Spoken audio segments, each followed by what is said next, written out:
we've got about nearly 20 alpha testers around the world. These are people who have loaned their gaming rig to our alpha network because, again, as you deploy, we want to always test, does this work in different regions, different challenges we've came across. I mean, even here at my house, right, we had a challenge of the latency where I live out in the middle of nowhere, South Carolina, so it's very hard for me. I don't get a whole big connection, but it was good to know these kinds of things. But why is it that the universal pixel streamer is even better latency wise, connection speed wise, than when we were doing the Unreal SDK integration? Yeah, that is still a question that I'm also wondering why that is exactly happening.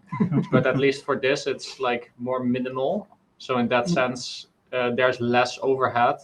So that is the thing what I think is now the case. Not sure, because we didn't dive in deeply into like, okay, what is actually causing it? Because we first wanted to make it so like, okay, that we support every game. That's more important than fixing the latency at the moment, because the latency is good enough to play the games, and if the machines are close enough, then everything is fine.